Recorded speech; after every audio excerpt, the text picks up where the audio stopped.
Hello, everyone, and welcome back to another episode of All in All with Alex. I'm your host, of course, Alex. Today we have a very special guest, Mr. Steve. How you doing today, sir? Doing great, Alex. Thanks so much for having me. Looking forward to our conversation. Yes, sir. Yes, sir. I'm definitely happy for you to be here today and join us and talk with the audience. Can you give them a little bit of background about yourself before we get going? Yeah, I enjoy life as a keynote speaker, as a visualization coach. I've created a program called Vision Board Mastery, and it all started when I was 11 years old. I wanted to be a radio DJ, a stand-up comedian, an author of my own books, and a teacher of people, but not in a classroom because kids would drive me crazy. I wanted to just help people out and inspire them to create the best version of themselves. And for better or for worse, through all the highs and some serious lows, I've enjoyed doing that for, well, I just turned 56 this year. So Okay. 45 years later, I've gotten to do every single one. And it hasn't all been glory and parades. I've crashed and burned a couple times in between. Like if you remember the old Roadrunner Wile E. Coyote cartoons, Oh yeah. Oh you know, yeah. I'm old enough to remember watching them when they were new. I've strapped on the Acme rocket roller skates like Wile E. Coyote and gone off a couple of cliffs in the process and been that little poof of Yeah. dust at the bottom Yeah. of the canyon. But hey, here we are. Yeah. I mean, nobody can expect anything different. I mean, you are human, so we all have ups and downs. How can you know what your highs are if you never go through any lows? Exactly. And one thing caught my attention. So you said when you were 11-year-old, you knew all these things you wanted to be. But the thing that caught my attention the most was you said that you just knew kids would get on your nerves. How did you know that at 11 years old? You were a kid yourself. Because I was one of those kids who didn't pay attention in school. And Like I I mean, I don't got want good grades and I was a good kid. I was a popular kid with the to. teachers and I had a really good relationship. But I wanted to impact people's lives, not when they were kids, but when they were just older and going through life. Not so much like I didn't want to be a teacher teaching like a math or a science thing. I wanted to talk to people and just inspire them about whatever they were doing in life and just in general. Not so much an academic, but just a school of hard knocks Mhm. type of person. That's what I wanted to do because I love cheering people on. I still do. It's one of my favorite things to do. Mhm. And just inspire people and make them laugh in the process. That's a big thing for me. Right, right. So okay. So pretty much those goals that you had in mind at 11, you pretty much, have achieved those. I mean, you're making people, you're helping people become a better them, and then giving them labs in the process. So Yeah. I think that checks off at least two of your four boxes that you had. Yeah, I enjoyed a radio career for 10 years. I also did 7 years of stand-up comedy. I've published 4 books so far and been a part of 3 or 4 other compilation books as well. So, and I've gotten to be a speaker, like I said, and a coach for the past, well, just about 20 years. Okay, okay, cool. So talk a little bit about your career as a stand-up comedian. I never got much beyond being an opening act or maybe a middle act. I was never a headliner or anything like that. But it all happened at a really low point in my life. Right after I blew up my radio career, I went through a divorce and I was thousands of dollars in debt without a full-time job. I mean, quitting radio and all of that was not my most well thought out decision. But at the lowest point in my life, I just somebody, asked me, have you ever thought of being a motivational speaker or a stand-up comedian? And I said, yeah, I've actually wanted to be both since I was a kid. And this was at age 35, 36. And I said, but I have no idea how to do it. And this particular person who was a life coach of mine, on his desk was a brochure to a local community college in his pile of junk mail that he hadn't thrown out yet. And inside it was a class that started 2 weeks later called Intro to Stand-Up Comedy. Hmm. And he said, "Oh, I got this class here. Should I send you the information?" And I said, heck yeah. And 2 weeks later, there I was in that class. And like I said, I never advanced in it, but gosh, at the lowest point of my life, to be able to create laughter and kind of purge some demons in the process by just pointing out where my life was at and Mhm. maybe encouraging other people to feel pretty good about their lives. And it was a really great 7 years. And but after that, I wanted to focus more on the positivity. I didn't want to be in bars anymore with drunk people and dealing with all of that.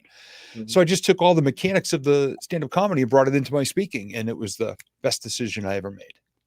Yeah, I mean, yeah, they can kind of correlate a little bit because speaking, you still have to be in front of people, just like stand-up comedy. And whenever you're during speaking engagements, people don't want to just hear you talk the whole time, and not, you got to shake it up a little bit. So give them that laughter in there as well. I'm pretty sure that helps keep people, keep bought into what you're saying. So yeah, exactly. Okay, cool. So when you're at your low point, what I know something dealing with some golf balls that helped, a $3 bucket of golf balls that helped out a little bit in your life. What can you talk a little bit about that? Yeah, this was actually in August of 2003. So we're coming up on the 21st anniversary of doing this. And as you said, it was that same exact low point of my life, radio gone, marriage gone, financial stability just obliterated. And wound up moving back and I just built a recording studio in my dad's basement. He had a big house and everything. So I wound up actually living there for a while. And on a Friday afternoon, it was super hot and humid up here in New Hampshire. And I had $3 left in my pocket. And I just decided to take all my frustrations on a bucket of golf balls at a local driving range. And I'm a horrible golfer. So I went to the farthest tee box on the property so I wouldn't dent any cars in the parking lot. Yeah. And I was just whacking the crap out of these golf balls, just kind of exercising the demons and frustration. And I was at the far end of the property. So I was right underneath these gigantic steel towered power lines. And it was hot and humid and a thunderstorm came ripping through. So here I am. Everybody else ran from the storm except for me. Here I am under power lines, barefoot in the wet grass, in a thunderstorm, pouring rain, big howling wind. And I'm just swinging away. And at one point, I just held up the golf club and just being sarcastic. I was not mad at God, because I've had some people accuse me of that. It was kind of like the Lieutenant Dan moment in The Hurricane in Forrest Gump, where he's yelling at the storm, "Come on, blow. Is this all you got?" Yeah. And I just held the club up and I go, "I dare ya." And nothing happened. So I hit my whole bucket and the buckets of two other guys that left theirs behind when they ran from the storm. And at the end of an hour, I couldn't even lift my arms anymore. I'd hit 3 buckets worth.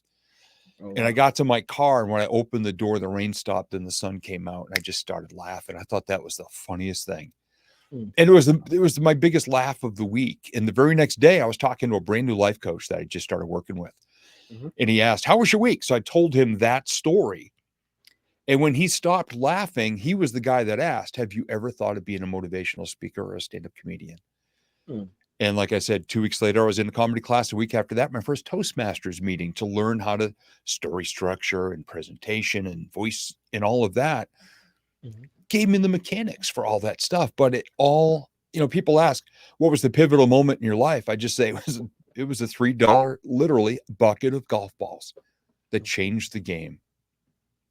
So speaking of pivotal moments in your life, let's talk about this 21-year gap from high school to finding the love of your life that you already knew. Yeah. After I started speaking, I got into vision boards and visualization. I learned about it from a 3-minute little section of the DVD version of The Secret that came out in the early 2000s. So for a couple of years after my divorce, I really worked on myself, on being a better person, being a better communicator, being a better partner. And I started to actually build my dream relationship on my vision boards, as well as the other areas of my life. There's 8 areas of life that I work in.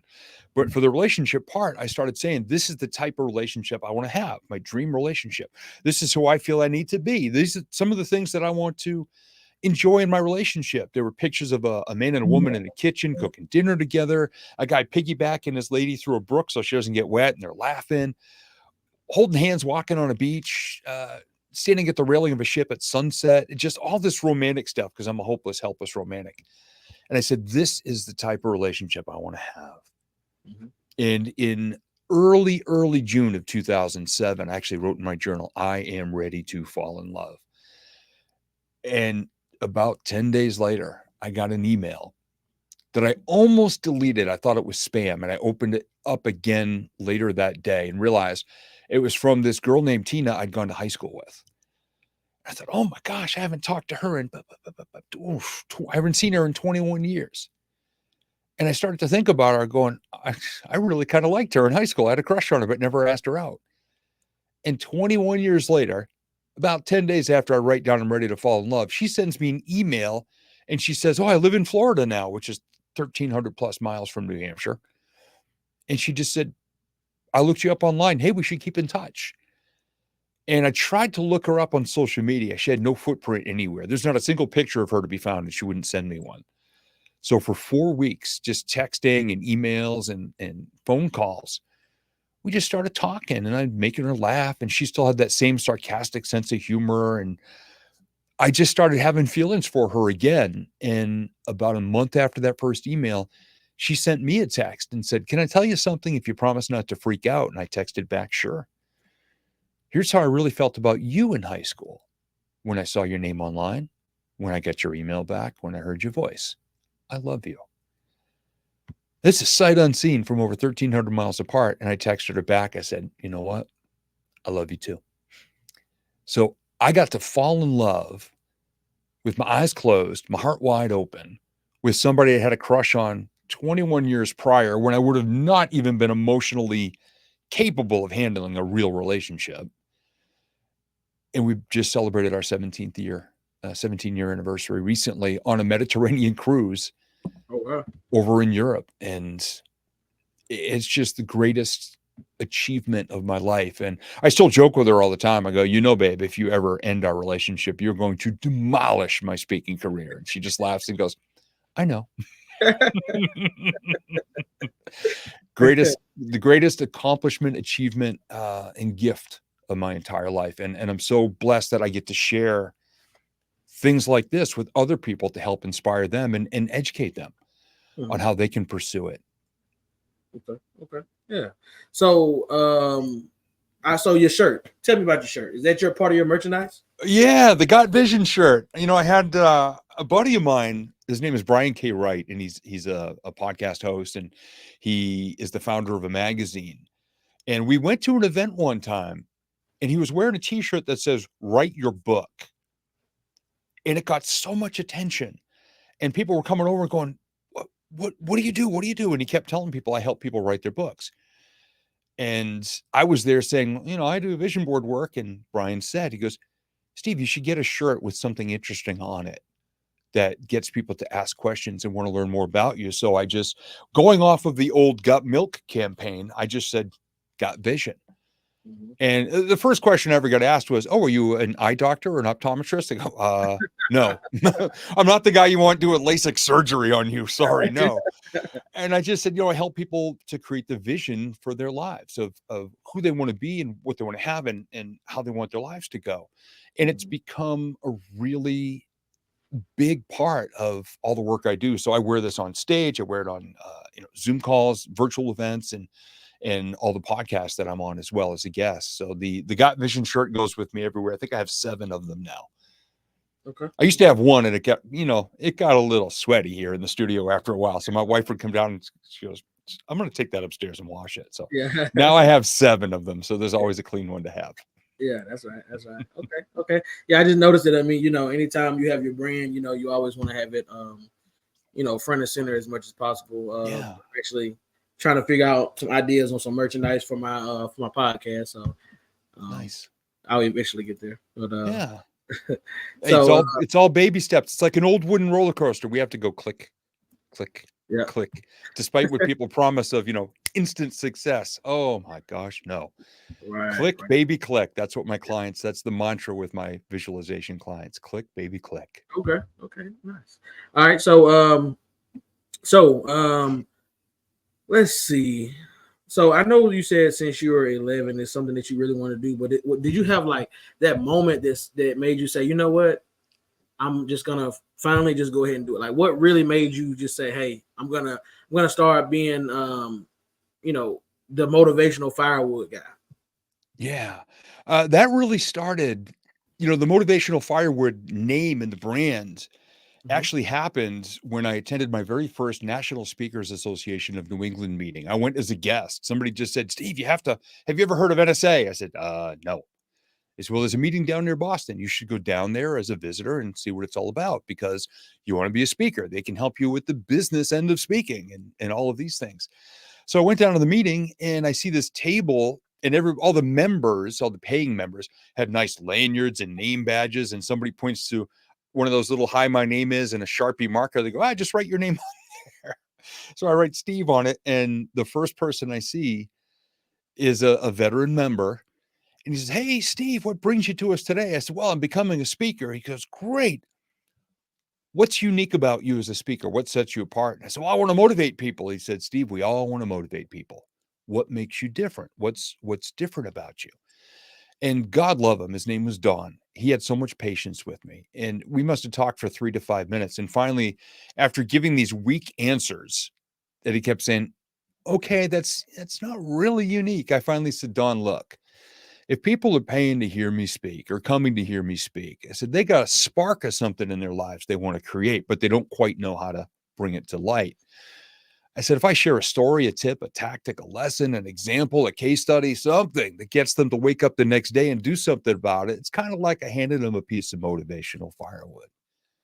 And he snapped his fingers. He said, "That's it right there." He said, "First off, that's really unique. I've never heard anything like that." He goes, "You should see about trademarking that as a brand because it sounds cool." And he said, "Second all," he goes, "I just sat here and watched your face light up when you said it that way." He goes, "Young man, you hang on to that." And for just being a visitor to a meeting, to have that conversation that had such an impact in my life. As soon as I got home that following week, I dropped about $1,200 on getting the trademark on the phrase motivational firewood, and I've owned it ever since. Okay, that's interesting. I mean, that's you'd be surprised what one conversation can do. For you as a person, as a brand, or for you, in your life in general. Yeah. Yeah. I've had so many of those moments like that, just like with my life coach asking me, "Have you ever thought of being a motivational speaker or stand-up comic?" I've just had so many of those moments.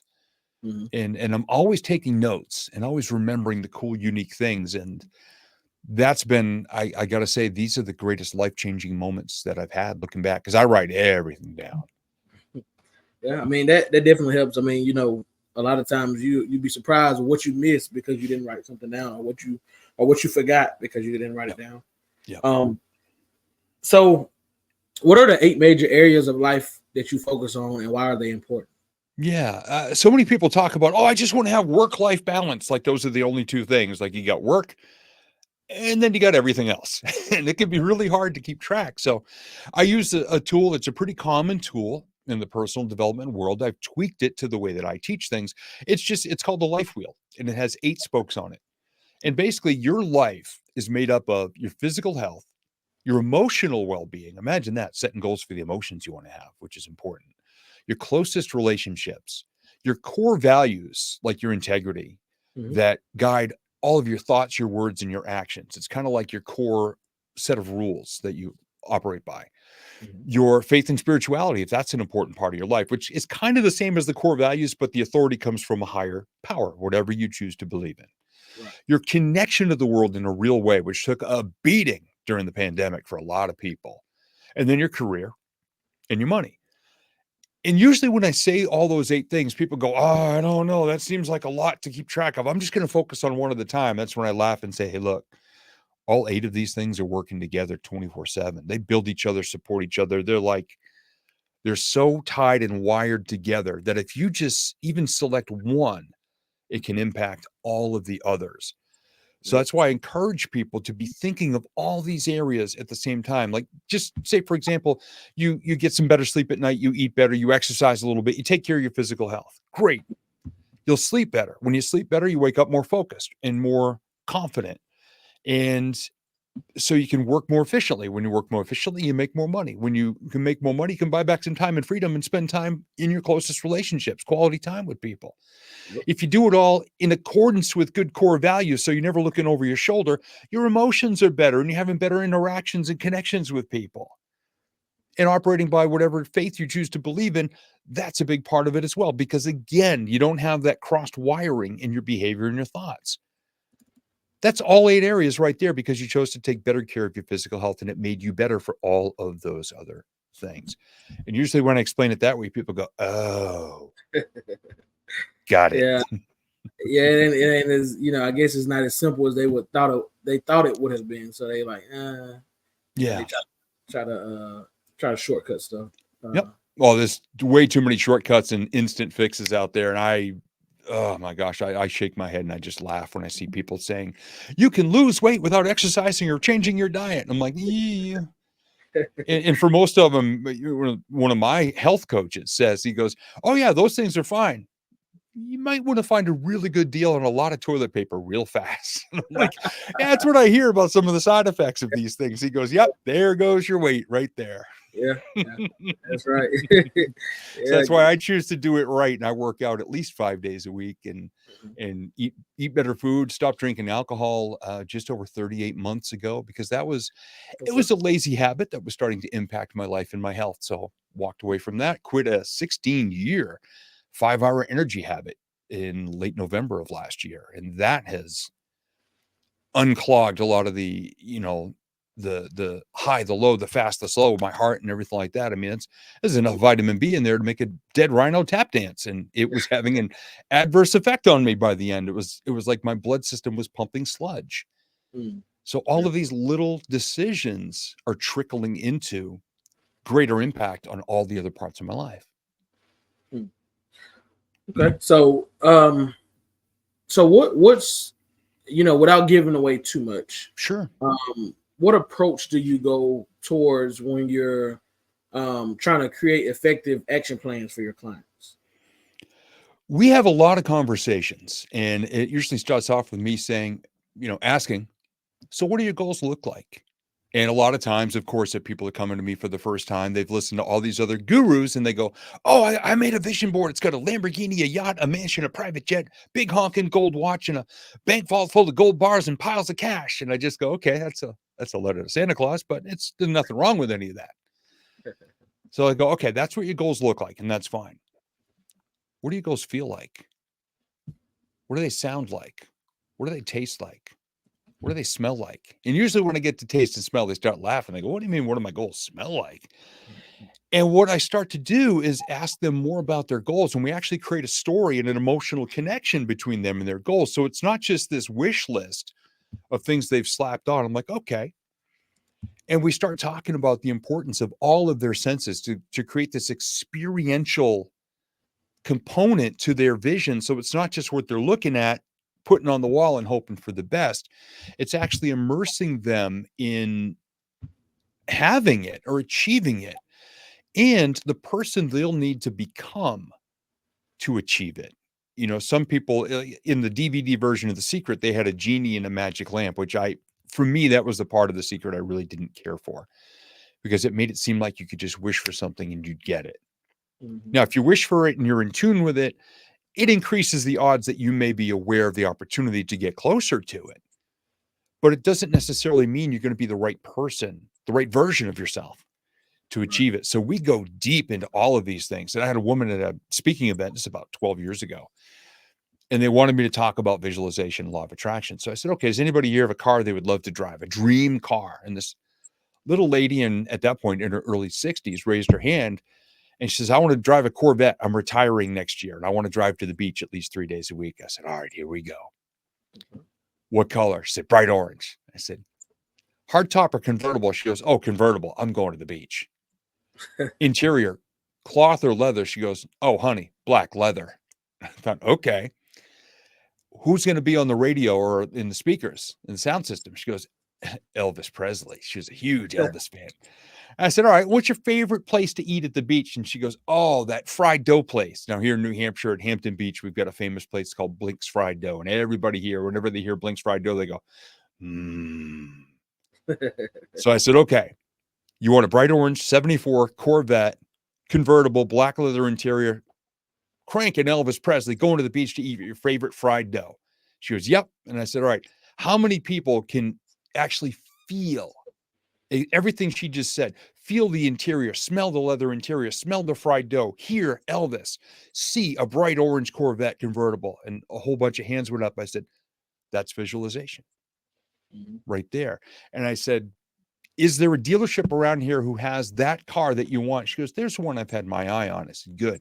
Tomorrow morning, my recommendation, take somebody from the office to lunch and have them take your picture sitting in that car with your favorite sunglasses and a smile a mile wide, sitting in that car.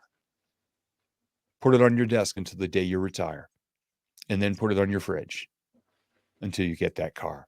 So we create a full-on experience. It's not just slapping it on a board and hoping for the best. Okay. I like that. I like that a Yeah. lot.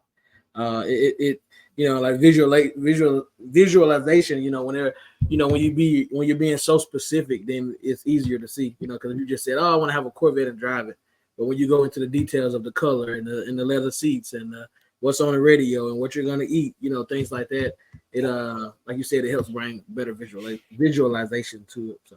Yeah. And some of the stories I hear from people, the clients I've worked with, even people I just had a simple conversation with, just a quick coaching call. I'm not even trying to sell them anything. They just say, Steve, I'm struggling with this. And I'll go, all right, let's get on a call. And we kick around a story like that. And all of a sudden I get these emails or DMs on social media from them going, oh my God, you're not going to believe this. I saw it this week. The thing I was looking for that I've never seen before. And I said, how did it make you feel? They're like, I got to call Steve. I got to tell him, because they're just plugged in at such a higher level. And it's just something that's missing out there with all these quick fix gurus.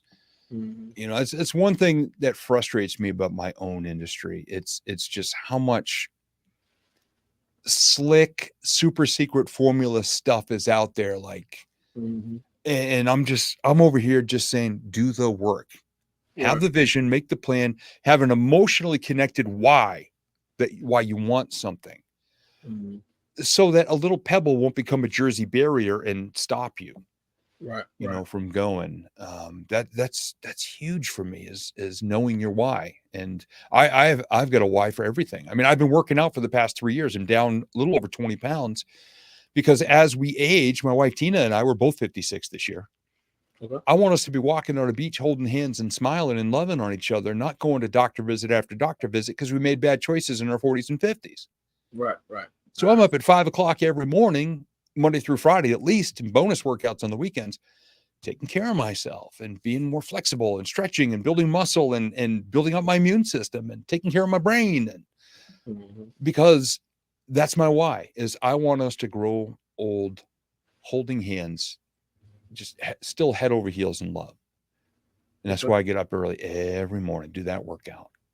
Okay.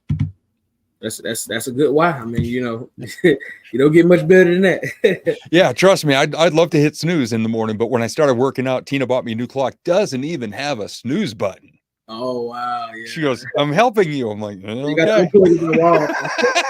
I just got to reach over and grab the plug, unplug from the wall. It's got a battery backup. Oh, I tried that once. You got to throw it against the wall and break it. Oh, she'd kill me if I did that. Yeah, probably so. So speaking of some of your client story, do you have like this one story that just sticks with you the most, whether like the first story that just comes to mind, that just kind of your mind always goes to when you think of all the stories that you've encountered? Yeah, gosh, one of my favorites. Her name is Jen.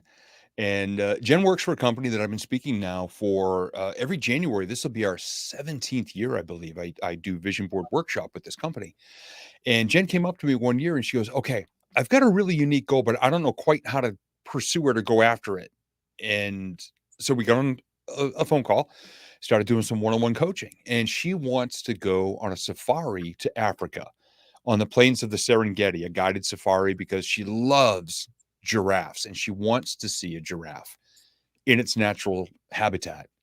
And I said, okay, how much will it cost? She said, I have no idea. I said, when do you want to go? She said, I don't know.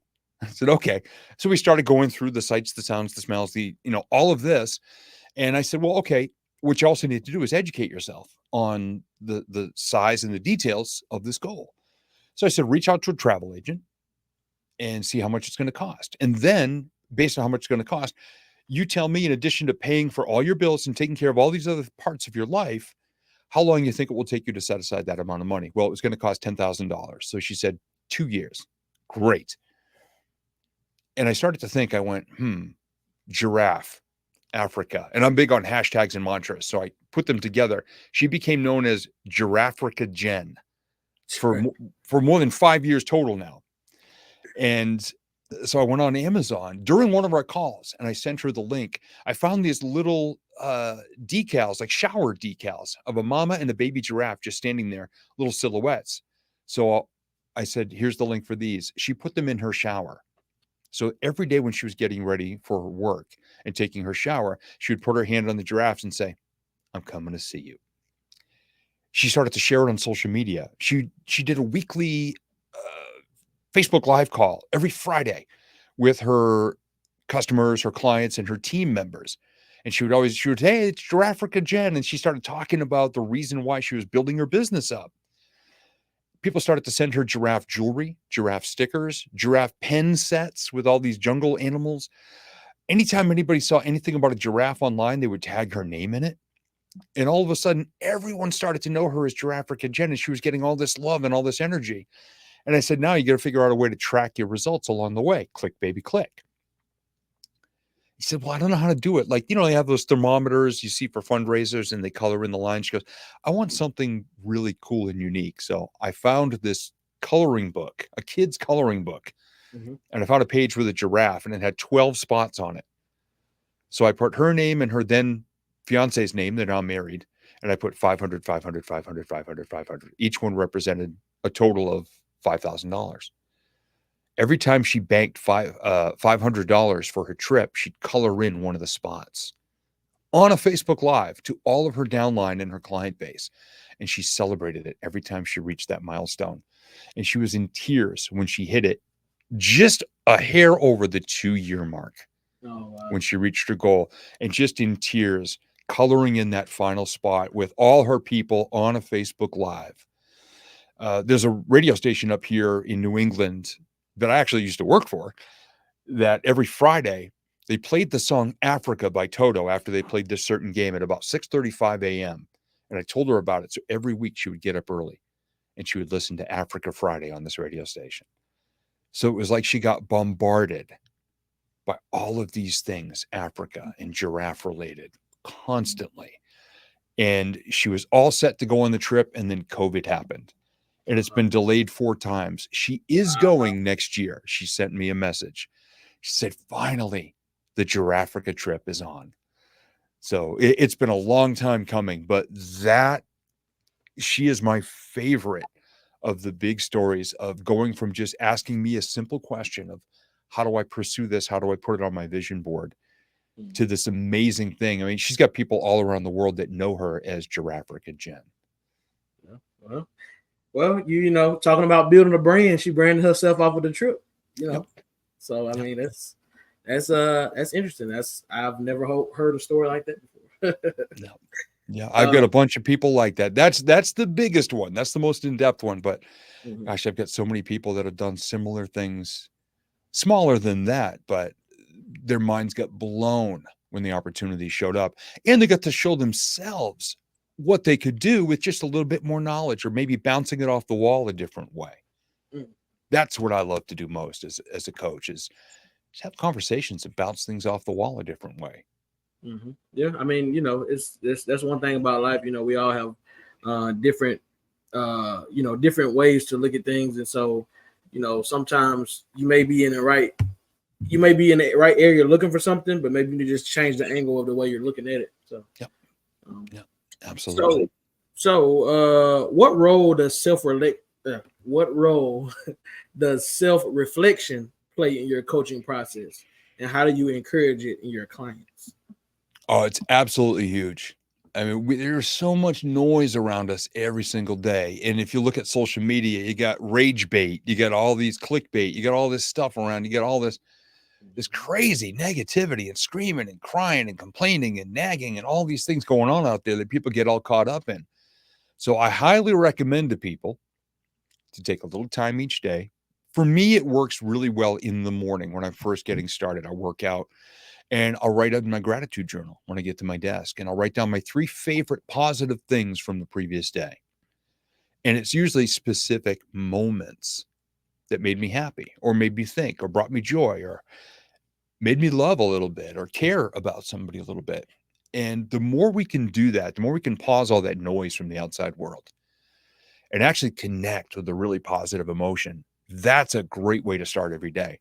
And there's other people that like to do that at night right before they go to bed. They'll write their favorite 3 things, or their favorite moment, or their favorite emotion, or their favorite conversation, or their favorite breakthrough, or their favorite something from the day but it's disconnecting from all that outside noise and just focusing on some progress or momentum or a click or a win or just something that day that put them in a really good place. Okay. And I think, everything that happens to us is bricks in a foundation. It really comes down to, what do you want to build? So I choose to put as many positive bricks in my foundation every day. Commit acts of kindness as often as possible. Cheer people on. Focus on the positive, not the negative, because it's so easy to get caught up in the drama and the negative stuff out there. Mm-hmm. I just intentionally, and it starts even in my own mirror in the morning. I get up, and even though only one eye is barely open because the lights in our bathroom are really bright, as soon as I get up, and this is credit to Mel Robbins, give a big old high five to myself in the mirror with a great big smile and just one eye kind of looking out the corner. But I see myself in every day, and I said, we're going to make this a great day. And by 5:05 a.m. every day, I am more awake, alert, and positive than a lot of people are by their second cup of coffee, because I'm focusing on the good. I'm already thinking of what I'm grateful for. I'm thinking about the good stuff I'm going to get to do today, the people I'm going to have conversations with. This morning I get up early and I said, hey, tonight I get to be on Alex's podcast. And it's just such a good way to set up your day, because we can easily get dragged down the mountain by all the negativity and complaining out there. Yeah, I would definitely agree with that. So basically, you one of the things that you kind of focus on is celebrating all the small wins. Yep, absolutely. So many people out there, you say, hey, what are you grateful for? What's good in your life? They go, oh, I'm thankful for my home, my partner, and my job. And I'll see them a week later. I go, what's going on? What's good? What are you grateful for? They go, I told you, my home, my partner, and my job. I'm like, you didn't say it quite as excited as you did all those days ago. So that's why I tell people, I said, just beware of the danger of broad brushing like that, about throwing out a category. And sometimes they ask, what do you mean? I go, well, what was your coolest moment with your partner this week? Oh, dude, we made dinner the other night, and we made breakfast for dinner, and we made like Tina and I bought her a waffle iron for Christmas. Everybody gives me crap for it, but she loves it because I make homemade waffles. I said, man, we made waffles with blueberries on them and made some sausage and made some eggs together and all this stuff. And I said, so what was your favorite moment with your partner this week? And then I'd watch them, if we were on Zoom, I'd watch them light up and tell me. I go, that's what you want to be aware of. It's not the broad brush of my relationship. It's what's the coolest things going on in your relationship. Because you can stack up 1,000 of those instead of just saying, well, my relationship. If you're just going to say the broad brush category every day, go get a potato and carve it and just get a stamp. And every day just go, relationship.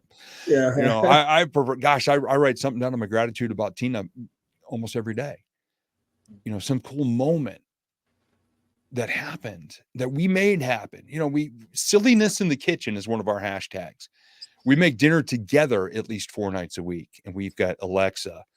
We use her as a jukebox. We shout out our favorite songs. We're dancing around the kitchen, laughing, teasing each other, and just having a ball. So for me to just say, if someone goes, what's great about your life? If I just said, oh, my relationship, I talk about the specific moments, and that happens. And, I say our house. I'm thankful for our house. Great. What am I thankful for? I'm thankful for this recording studio that I built in our basement almost 6 years ago, right after my dad died. First carpentry project of my entire life I did without him. But because of all the tools we used together, which are now mine, and all the education he gave me and everything he taught me, I got to build this studio. So when people say, what do you love most about your house? Number one is Tina's here with me sharing the house.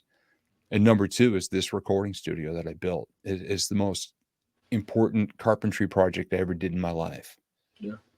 And it's just so much easier to pick specific things like that, and that bring me joy. I get to relive every day, eating from a stale box of Cheez-Its and listening to oldies music, which is what my dad and I did together my entire life whenever we worked together. Cheez-Its and oldies. And that's all I did, was build this with so much joy and passion and love, and missed him so much. I still do every day. Yeah. But that's what I'm grateful for is the studio. Good. That's good. Hey, that's those are moments that you'll never forget. And, as long as you keep that positive mentality and everything going that you have. I mean, it's gonna continue to be amazing. So before we get out of here, is there anything that you're working on that you would like the people to be aware of? Like, if, whether you're writing a book, whether you have any speaking engagements coming up, whether you're being featured on, the news, TV, or any other podcasts coming up.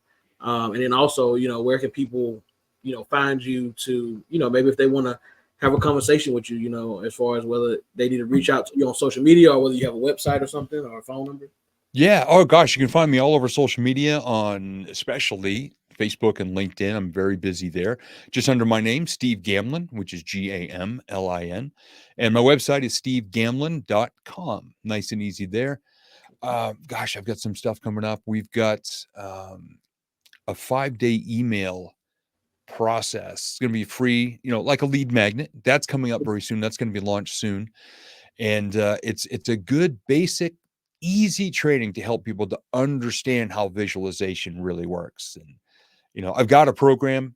It's an investment of $1,000 for the program. For a lot of people, when they first learn about it, it might be a bit much. So I'm doing my best to just put as much information out there as possible and educate, being a teacher of people like I wanted to be when I was 11 years old, and just help people to understand how deep this can all go. So I try to create content on a daily basis that helps people do that. And as far as speaking events, I got a couple of them in the works, some virtual stuff, some on stage stuff, which I'm very happy to be getting back on stages. And I've got an article monthly. I think this month is my 76th article in a row for a magazine. The name recently changed, and he's going to smack me for not being able to remember the name of the magazine. But it's if you look up Brian K. Wright, WRIGHT online magazine. It's like High Achievers Magazine, I believe is the name of it. And again, he'll hear this and he'll go, "You've written 76 articles in a row." And I said, "Yeah, I know, but you just changed the name." Yeah. That's right. You had the other name stuck in your head. Now it's a new name. Oh, as soon as we're off this call, I'm going to remember what it is. But yes, sir. I definitely appreciate you taking the time out to come have a chat with me and in the audience today, and hopefully people take heed to visualization. You know what I mean? Hopefully they got vision now.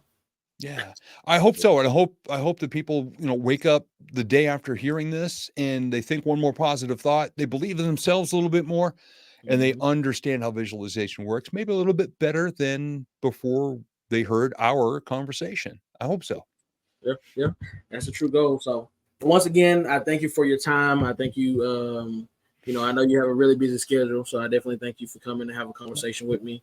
And everybody out there watching, you guys have just watched another episode of All in All with Alex today with the very special guest, Mr. Steve Gamlin. And we'll see you guys on the next episode. Peace. And